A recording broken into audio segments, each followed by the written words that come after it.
Ludwig van Beethoven surprised his audiences when he arrived in Vienna in the 1790s as a young man. Even the most musically sophisticated of his audience members had never heard anything quite like his music. To help give you a sense of what was so surprising, I'm going to play a couple of excerpts back to back on the piano.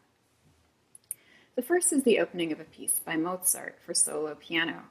It's the beginning of the first movement of a keyboard sonata in C major. It's sunny, it's elegant, and it's very, very classical.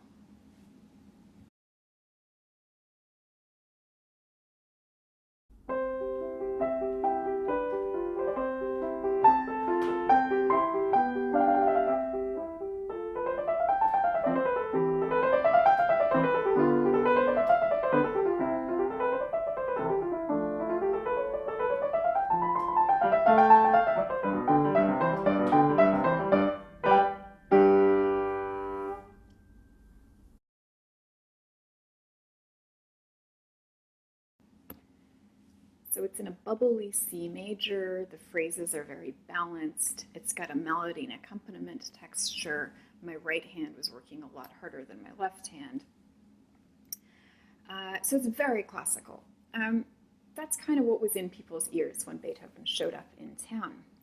Now, let's take a listen to one of the pieces the young Beethoven wrote during his early career in Vienna as a young man in his 20s. He was a very good pianist, and he made his living performing for Vienna's many wealthy nobles, and he performed his own music. Among the pieces he wrote was this one from 1799, the one I'm about to play. It's a keyboard sonata in C minor that we listened to briefly before break, but I think it makes good sense to return to it now. The first movement of this sonata begins with a slow introduction, and it was unlike anything anyone in Vienna had heard to this point.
The contrast couldn't be more stark. The music begins with crashing chords, and these chords keep interrupting the texture. This is music of extremes, the extremely slow tempo.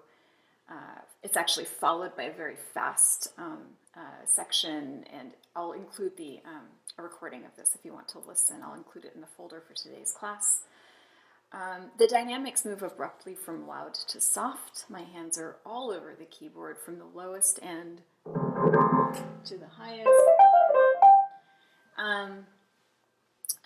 He uses very long notes, very long durations and very short durations. It's in a very dark key, C minor, and he uses some very tension-filled chords. The introduction is saturated with one particular chord. It's a chord called the diminished seventh.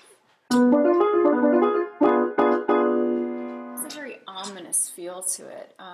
It's also in the Don Giovanni overture that we listened to before break. So this really is music of extremes, at a time when the musical ideal was one of balance, of elegance, and of simplicity. This particular sonata that Beethoven composed in 1798 or 1799, when he was about 27, it acquired a nickname, the Pathétique. And what this doesn't mean is pathetic. It means rather pathos-filled. This is emotion or emotion-filled or emotional music. The Viennese were surprised by this and they were delighted. One crucial thing to note is that even if Beethoven was interested in breaking new ground musically, he didn't let go of the conventions he'd inherited from Haydn and Mozart and the others working in the classical style. He still wrote in sonata forms, he still wrote symphonies that had 4 movements, but he took things to the extreme. Things were louder, they were longer, and they were more dramatic. Today we're going to focus on Beethoven's most popular and prolific compositional period, the middle period. It's also often called the heroic period, as we'll learn. The reasons for this nickname, the heroic period, can be traced both to a particular event in Beethoven's life and to the sound of his music during this period more generally. The main piece we'll study in order to get into his heroic style is his 5th Symphony, and it's easily one of the most recognizable pieces of classical music ever written. Stay tuned. We'll listen to all of that in the coming modules. You might want to take a break now, stretch your legs, or maybe listen to the rest of the Pathétique played by a better pianist than me.